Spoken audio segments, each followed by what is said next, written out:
Hello, beautiful people, and welcome to the R&D show. We're your host, I'm Shad, I'm Ryan. and you're tuned into the one and only R&D show. Hopefully, everybody had a great weekend. It's Monday all over again, and we have 2 more weeks in March. And the crazy thing is, leaving, it didn't seem like spring was coming, but leaving the house, when I left the house this morning, but then when I got to my car after work, it was full of pollen. So Yeah, spring is on the way. spring is on its way. This weather is funny though. Like Yeah. it was warm this weekend, and then today, early in the morning, it was cold. Like I was like, figure yourself out. Yeah. But now it's pretty nice though. Weather is crazy. Weather is crazy all over the place. It seems like, but I'm happy to be alive, experiencing this weather. That's what I will say. So we want to jump in, and we wanted to do a video and talk about a few things. And now that the Married to Medicine season has come to a conclusion, I wanted to talk about this probably like 2 weeks ago, but we didn't get to it. I want to talk about the men on Married to Medicine, specifically Dr. Eugene, CISO, Dr. Damon, and even Dr. G, and even Kimball? Kimma. Kimmer? Yeah. Yeah. But really focusing more on just like the talk that is surrounding Dr. Eugene, because there's been so much talk surrounding him and the way that he relationships with his wife.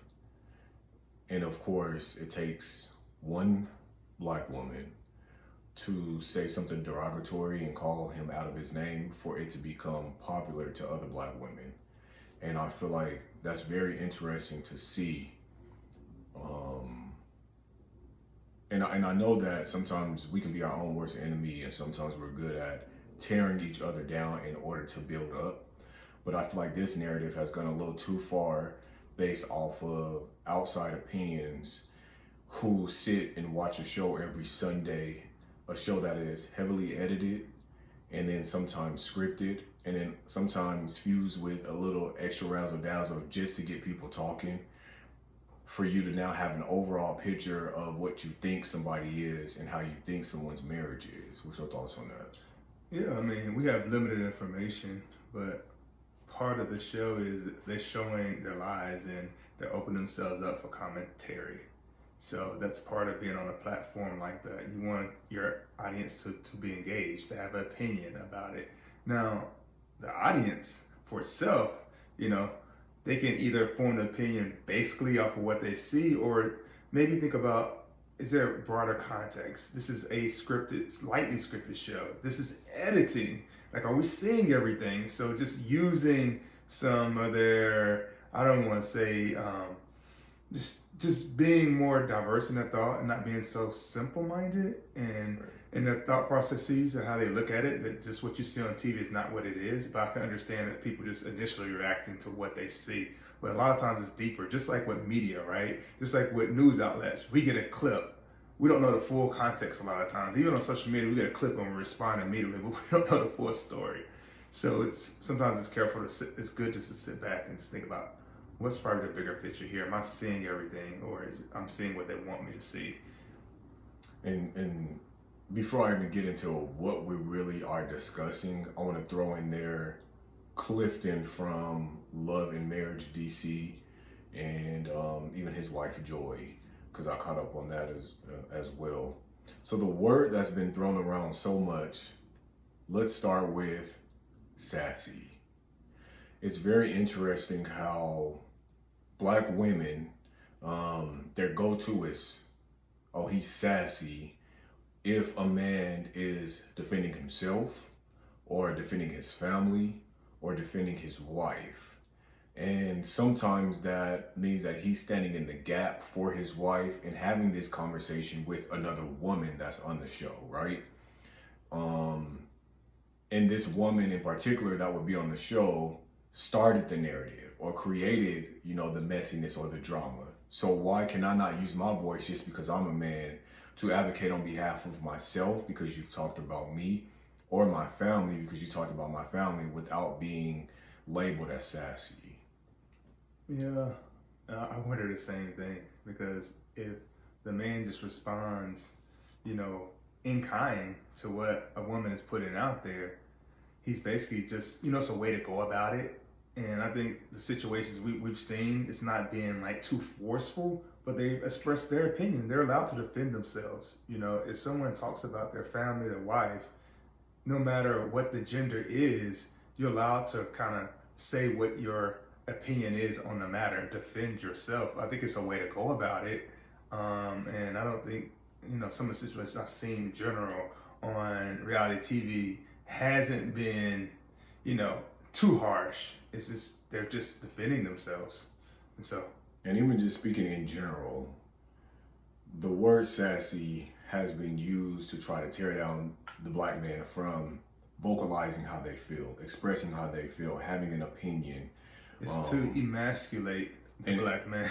Yes, and I was definitely going to get there to a part of, so if it isn't sassy, then it's, emasculating. But what's on the flip side of that? He can be very hyper masculine. And if he's a hyper masculine male and he's not voicing his opinion, he's not showing his emotion, he's angry, or he's just too rough, tough, and dangerous, is that what you prefer? Sometimes when you get what you ask for. And sometimes being very hyper masculine can also include abuse, whether it be verbal or physical. It can cause a lot of toxicity in the relationship, open the relationship up to a lot of drama.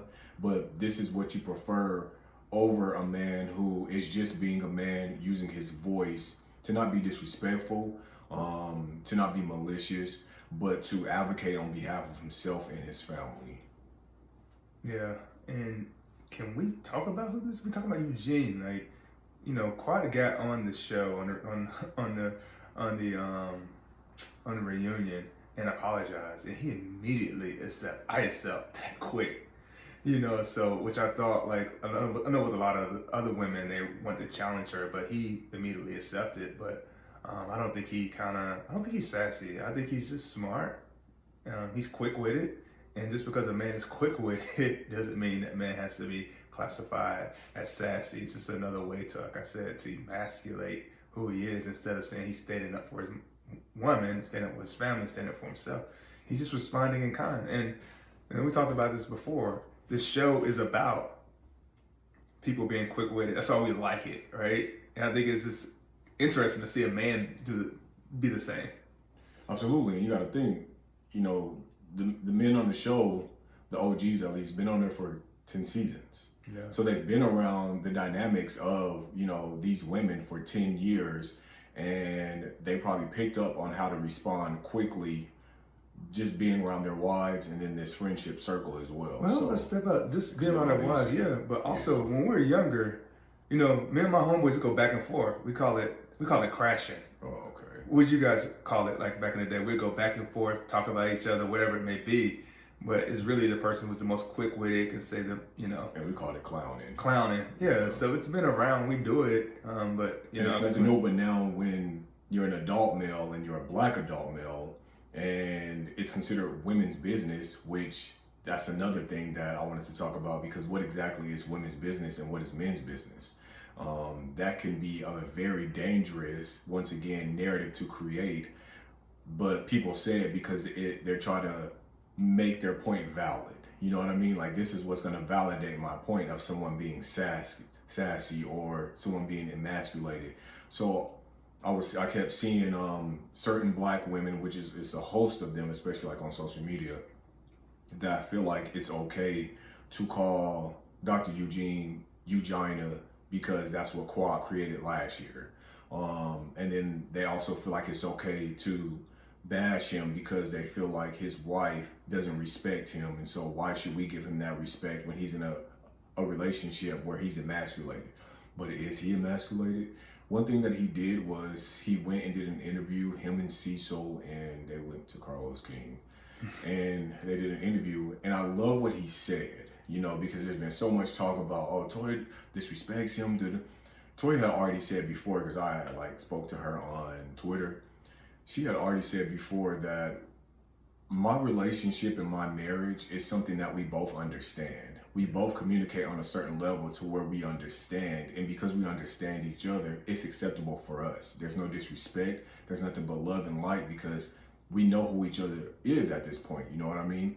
So he went and he did his interview, and he was like, I love everything about my wife. You know, everything isn't for everybody pretty much, but at the same time, y'all can see something as it being disrespectful, but you also don't know that this is maybe just the dynamic of our marriage and the way that we communicate. And it's not that she's beating me down and tearing me down or even being disrespectful, but to you, the viewers, you're not used to a strong woman who has a strong personality, who stands up for herself and doesn't shrink just because I'm a doctor and I'm, you know, the head of the household.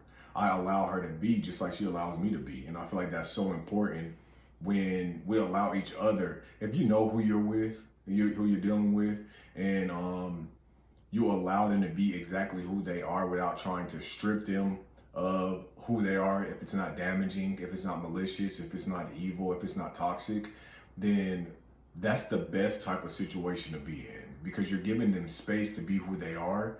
They're giving you space to be who you are. And you also have this space where you're both growing.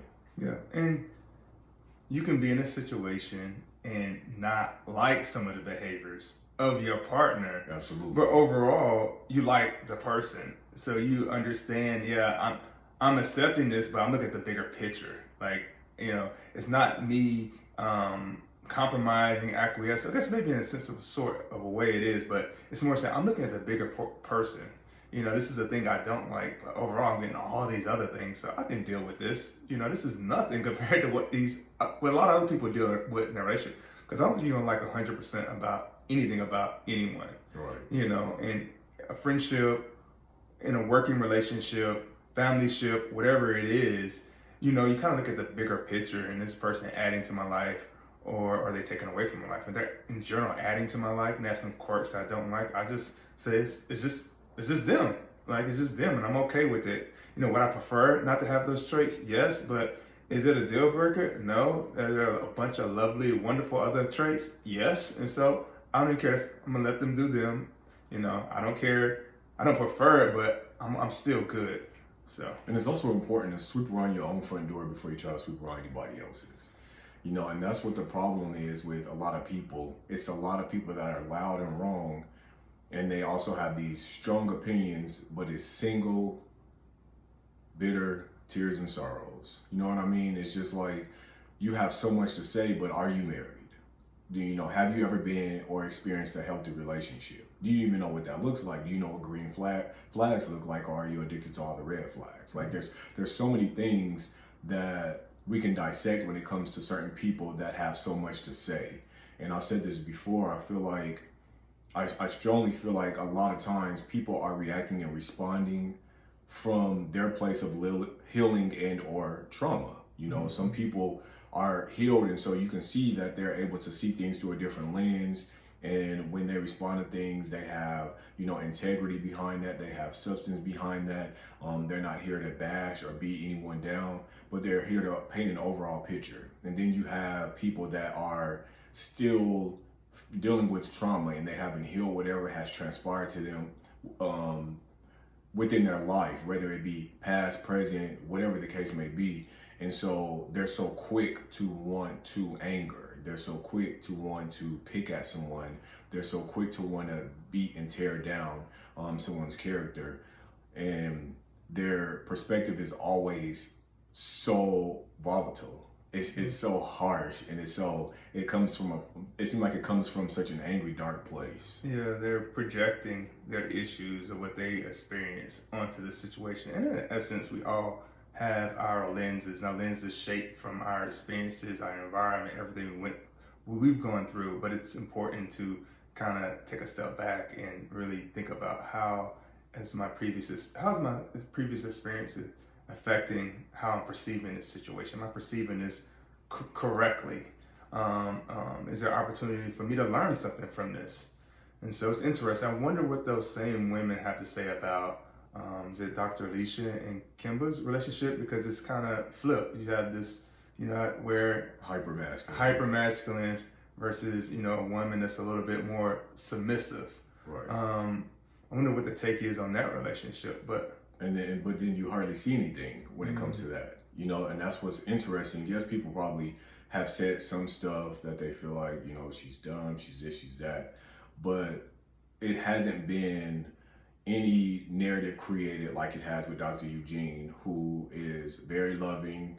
He caters to Toya. He's very affectionate, and you can tell that, you know, regardless of what anybody has to say, he loves his wife and he loves his family. Yeah. And people are. So why can't we just celebrate that? Man, why can't we celebrate? Amen.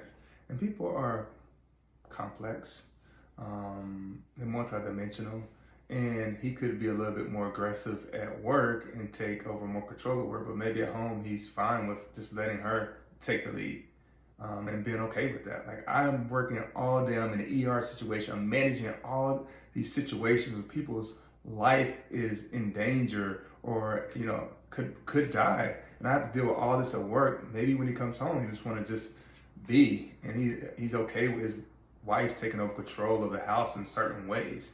So yeah, and I love that. I think that that's exactly how they find a fair, healthy balance that works for them. You know what I mean? Because what works for one marriage may not work for another one, but we know that they've been lasting for a long time now. And that's the one thing that we do know. So it's always all these hands in a pot of something that of people who've never experienced what they have. So you have all of these strong opinions, yet you've never experienced something like this. And some people may desire to have something like this, and because they haven't, then they don't know how to celebrate it. And so instead, they'd rather tear it down and bash to make them feel good at the end of the day. yeah, it's just interesting. I think about our society. I think it's okay to have standards, but I also think people standard their way out of a relationship. They have so many things that they want in one person and don't realize that. We're gonna talk about that. Yeah, okay. Definitely, that's another segment, because okay. that is, I was thinking about that as well. Yeah, I was definitely thinking about that the last part of like 24 hours.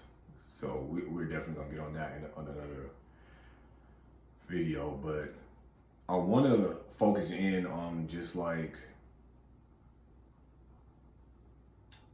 the whole sassy of it all, because it's become such a huge word in the culture, you know, that Black women have been using to really tear Black men down. When he's sassy, then was it Housewives where they called Peter a bitch? Yeah. He used that word, which is even a little bit more strong. And it's good that you said that, because in that same interview, when Carlos asked Eugene about the whole sassy word, he said, Dr. Eugene said, I feel like it was Nene that created this narrative. Once she called Peter a bitch, these women started feeling that it was okay to then do the same. You know, sometimes people feel like somebody gave me permission to do something, so I'm gonna go out and do the same. But that doesn't work on everybody. You know, It just so happened that you're dealing with someone who's more passive than aggressive.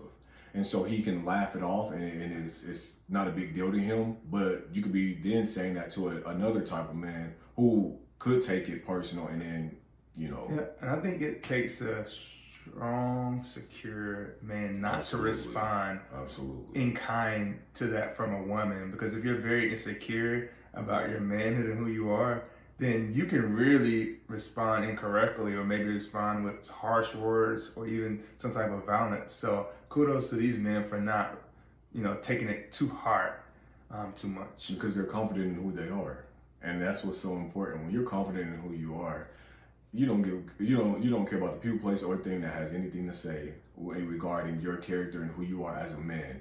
Because the one thing that a woman in society has to understand is, you don't get to tell a man how to man. You don't get to tell us how to be men. You're not a man. Just like we don't get to tell you how to be women. If we started that conversation, so many women would be very upset, because it's like, oh, now how you gonna tell us, and you're not a woman, you don't understand, which is why we don't. But we have to receive that same type of respect as well. You don't get to tell us how to be men, because we come in all different shapes, sizes. We come in all different perspectives. Our swag is different. The way that we handle things is different. The way that we walk and we talk is different. The way that we think is different. And we're just overall shaped uniquely in a different type of way. So one man is not like the next. Therefore, we're not going to all be the same. We're not going to all act the same. We're not going to come with the same morals, values, foundation. Things are going to be different. But the one thing that we should have as men is, in our integrity. We should have a standard. We should be able to advocate on behalf of ourselves. We should be able to use our voice. We should feel like they're safe spaces for us to just be us. And unfortunately, a lot of times that's taken away from us. It's interesting because so many people say black men, they can't win. It's like when they're speaking up for themselves, then they're being too sassy. When they're showing emotion, they're being too feminine. I want a strong man. And and then women, when they're not speaking up for themselves, I want a strong person. So it's like, you can't win, sometimes. And then when they're not showing emotion, that's a problem. Yeah. Like he won't talk, he won't cry, he doesn't show emotion, which causes him to eventually become angry. Or when he's hypermasculine, or he's abusive, he does this, he does that, he doesn't. So once again, like you just said, you can't win. You can't win. This is why you should keep your mouth off of how a man mans, because it has nothing to do with you. Yeah. We have to start dealing with ourselves. I think that we have so much that we have to deal with internally as human beings. That should be enough. That should be your own project. You shouldn't be trying to be in a community project that has no builders for you. Yeah, for sure, which is interesting because we think about the whole concept of Frazier talking about if she had this community of support and love around her, maybe her relationship with Apollo would have lasted. She wouldn't have gone to divorce, that she had community and support around her. So, this goes back to community building is important. Community building is important when it's welcomed, when it's needed. Yeah. But when it's a self project, mind your business. You know what I mean? When it's a self project on who this person is, and I'm gonna say it again, like I said before, as long as we're good people, if that's a good person, that's all that matters. There's a lot of people that may not be good people, and yet because you feel like they embody what a masculine man should be or is, you don't have anything to say. You don't even know the background, the build of this individual, but what they're presenting to you seems so masculine, and it seems like this is what the definition of a man is. Not knowing behind closed doors, they probably knocking her out, you know what I'm saying, doing this, that, and the other, doing everything that you act as if every man should be, but in a negative way. So we have to be very careful of what we think an expectation of a man should look like. Yeah, for sure. We have to challenge our notions that we put onto other people, challenge ourselves, look deep inside, and just kind of worry about our own evolution and growth. Or, like you're always talking about women's business, what happens if we start going back to men's business? You know what I mean? Because for such a long time, women didn't really have much of a voice. They were more so seen and not heard. There was a place for them.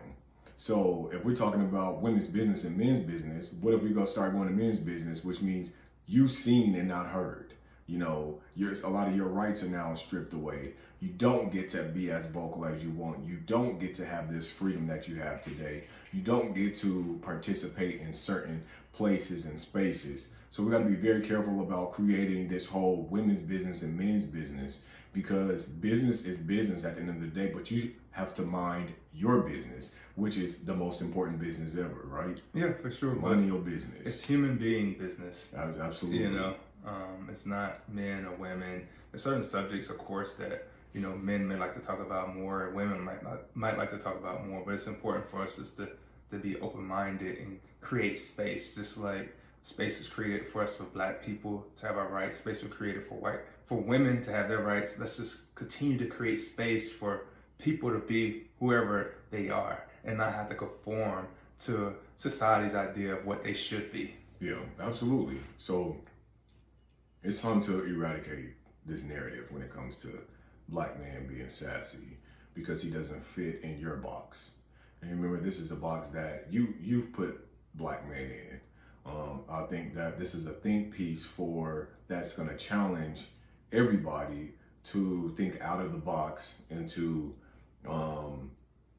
not feel entitled to this power. You know, this isn't yours to own. You don't get to strip a man of his power because he doesn't fit in your box. Amen to that. And if anything, it's Eugene's business, because Eugene is the reason why Toya is on the show. What is the show called? Exactly. Married to Medicine. So it is his business to give a perspective, because he's part of the reason why they have the show. You even think about how Sweet Tea got on there. Sweet Tea got on there because of Dr. Gregory, Dr. G. So it's okay for them to have their opinion. It is. And, you know, these are highly successful, educated Black folks, and we want their opinion. We want to see how these men feel. You know, they may have a different perspective than like maybe the typical man you might see. So it's important for us to see that. It's important for young Black men to see different types of men on TV, not just one type of man. And so I think they're good role models. I agree. And watching these situations play out also are great examples for us in the everyday, world, to see how we navigate through our relationships and our friendships and our marriages and things of that nature. How are we showing up, and how are we figuring out solutions and coming to a resolution when it comes to certain aspects of drama or disagreements. And that takes me back to Love and Marriage DC, where, we talked about Ashley and just how explosive she is. And so one of the previous episodes, she wants to have a conversation with Joy. Joy has a conversation with her. And Ashley, she's just not willing. When she's set on her being right, then she just wants to be right. So then she walks in, she tells, after she tells Joy her and her husband can leave or whatever. So she goes and finds the husband and immediately be like, something to the aspect of you said that I'm jealous of Joy, like called him out. So he like stands up, he's like, excuse me, he's trying to figure out what's going on. And so she's just talking with her finger, talking. And so all he does is lean in. He's like, so I'm trying to figure out what the issue is. And she immediately just goes off as if he, towered over her, put his hands up, and she's calling him a sassy bitch. And she's just going above and beyond because he is having the conversation with you. Like, you've approached me, so I'm gonna now challenge you. What is this all about? Because you have so much energy towards me. And of course, she doesn't tell everybody. Like to add a little spice to their story on these reality shows. So when she tells it to her husband, she tells it to him as if she got towered over and he got all in her face. But run the tape back. That's not what happened. Even their other friends said that, but that's not what happened. But she wants that to be the story. She wants to be the victim so that she can justify why she's calling this man a sassy bitch.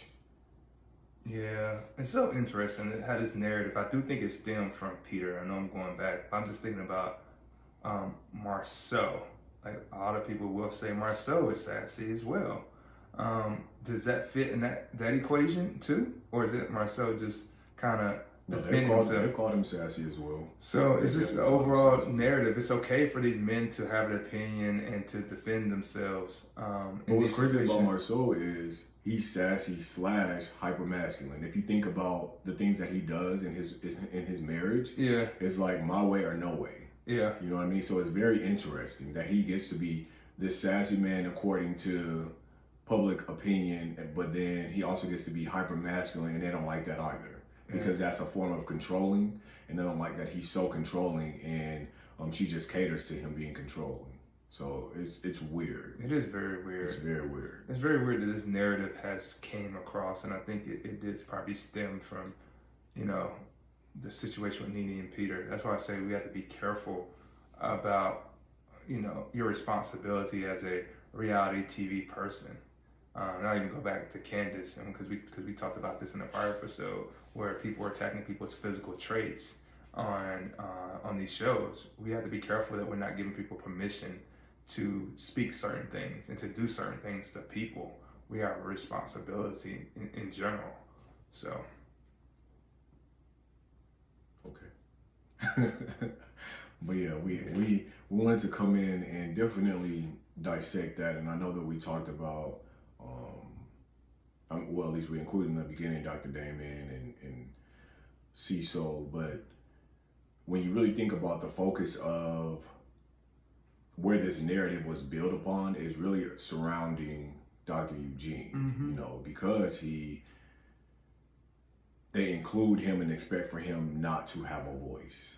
You can't include me in the conversation and talk about me and not expect for me to always sometimes respond to that. But guess what? He got a voice, because guess who controls the money? Right. At the end of the day, he has some power. You know, he's the one that's bringing in the income to that situation. So that's where you're bringing income now. Well, now she is, but before but I'm saying a voice within that group when somebody has something to say. You know, in his home, of course, you know, they both have a voice in their home. But outside of that, with, you know, you got, I mean, Quad had made those comments, and of course she's apologized for it, which has sparked this narrative because people really feel comfortable. And I challenged someone today. I really did. This older woman and in this group, and she's just like, because I had posted something about, I love the fact that Dr. Eugene addressed and cleared the air about the way that him and his wife communicate with each other and the love that he has for his wife and his family and things of that nature. And of course, here go certain people talking about, oh, you know, Eugenia is just less of a man. He's so sassy. He allows his wife to emasculate him and blah, blah, blah. And I said, and you think that that's okay to call him Eugenia? And she's just like, well, that's what he acts like, and plus his wife emasculates him anyway. So I said, okay, so just because you heard this from somebody else, right? Number one. And number two, just because this is your opinion, if your friend ran headfirst into a brick wall, are you gonna do the same? Because if there is no leaders, everybody's gonna follow a trend of what's not right. But in order for there to be change, you got to start that change. You got to be the change that you want to see. After that, she had nothing to say. She's like, because you got to give sometimes people something to think about. Yeah. And my thing is like, I'm challenging you because you're saying, based off of you sitting on Sundays watching a show, you come to the conclusion that he is less of a man, that he is emasculated because his wife disrespects him. And so because you think that she disrespects him, you get to do the same thing. Yeah. Why not, on the flip side, try to lift him up? Exactly. And that's exactly the point that I was making. And she didn't have nothing to say after that, because it's like, oh, well, you just gave me something to think about. Yeah, absolutely. Because in a world full of followers, who's going to lead? Yeah. Somebody could be the change, you know, that we all want to see. Somebody got to lead this race to something different. You can't all have the same, you know, perspective based off of something that you heard, but you don't know to be true. That's what's weird to me. You don't know these people personally. You're just watching a show that is heavily edited and sometimes scripted. Well, I love the fact that he takes care of his family. What can be more, you know, masculine than a man that's taking care of his family, taking care of his kids? Like, he loves his boys, he loves his wife. So, yeah, that narrative. And besides all of the things that people have to say, they're still giving us a healthy marriage. You know, you don't have concrete evidence of it being such a negative, toxic situation. You know, you're looking at reality TV that's built upon what? Drama. Yeah. It's built upon drama. So if some of this is over-exaggerated, it is over-exaggerated because they want the ratings. You know what I mean? They have a job to do. That don't mean that this is how they are at home in their daily lives. And that's why I said we have to be very careful of acting as if we have a microscope into someone's personal life. We don't. We just get to see a small lens on TV a few months out of the year and just develop our own perspective of some things. And sometimes we get it completely wrong, you know, and that's okay. But in order for it to be a fair conversation or a debate that is full of substance and value and holds positive weight, we can't bash and tear down, because that just defeats the purpose. I know we're all going to have different perspectives because we all have different lenses. And again, we all have different experiences that mold us to react and or respond from a place of healing and or trauma. So we're watching through those eyes, right? But I think we just have to be very careful of not tearing down black families that are representation, because we don't have many on TV. Yeah, as you like to say, I don't know if these are the exact two words, but honesty with compassion. Even if you have that viewpoint, Absolutely. how do you express it with some empathy, with some compassion, and with some compassion? That's very true. Because she could have easily just been like, "Well, I feel bad for him because I'm not sure what the dynamics is, but for what I'm seeing, I feel like this could be happening, but I hope it's not." And that's better than just completely assuming that this is exactly what it is. Yeah, or belittling him, calling him Ujana. Yeah, it doesn't make any sense. Emasculating the man, calling him Ujana, calling him Sassy. It's just everything under the sun. And I'll be quick to ask, well, are you married? Are you in a healthy relationship? When's the last time? You know what I mean? So. But a lot of times, we know people talk about other people when they don't feel good about what's going on with themselves. Yeah. And so it's a way to put somebody else down to make themselves feel better. Even put their relationship down to make, because they may be single, they're not in a relationship. Well, at least I'm not in that type of relationship. So we got to be careful of when we're being negative towards other people, putting negative things out about other people. Are we doing that to make ourselves feel better? Yeah, and overall, just be careful about not creating a safe space for a man to just be a man, because sometimes without that safe space is the reason why we are so angry, is the reason why we do not express emotions and we tend to explode. And sometimes we explode on the wrong person at the wrong time. Sometimes we use what we felt we couldn't, get out because we would have been judged, which can backfire and ultimately hurt our overall life, whether that be us doing something crazy and being locked up, or doing something crazy and, being unalived. We don't want to continue to create these narratives of this is what a man is and what he should be in the black culture. I think that we can allow men to be men, and we may not agree with the way that they man, but we can't tell them how to man. Mm-hmm. No, I agree. I'm all about creating a safe space for people to be whoever they want to be, as long as it doesn't directly negatively impact you. You should be fine with people being whoever they want to be, showing up however they want to be, as long as it doesn't affect you. So why should someone be unhappy to please you? Absolutely. So you can be happy. That doesn't make any sense. So I'm going to sit here and be unhappy for you to be happy. No. Give people the space to be who they want to be. Yeah, absolutely. So again, final thoughts. Stop telling men how to man. You don't have the right to do that. You don't get to create definitions for us, or provide examples, or put us in this box that is supposed to define who we are and how we should show up. All you get to do is be who you are, allowing us to be who we are. And as long as we are both existing in a healthy way and we're good human beings, that's all that matters. Let's start, completely removing this sassy term from our vocabulary, because I think that it's low-key destructive in so many ways, and it's not helpful. I think it's more hurtful than helpful, and all that it is doing is giving men permission not to be healthy, happy, lively, amazing men. That's that on that. And that's that on that. So thank you so much for watching the R&D show. If you enjoyed this topic, thumbs up, share it. If you're in like these groups, like these Facebook groups, there's, these Married to Medicine groups, and you have these housewife groups, these different groups. Share this video, get people to, come over and see a different perspective from two black men who are unbiased, but it's a safe space where we are, I guess, providing a perspective that may be different from a lot of other people.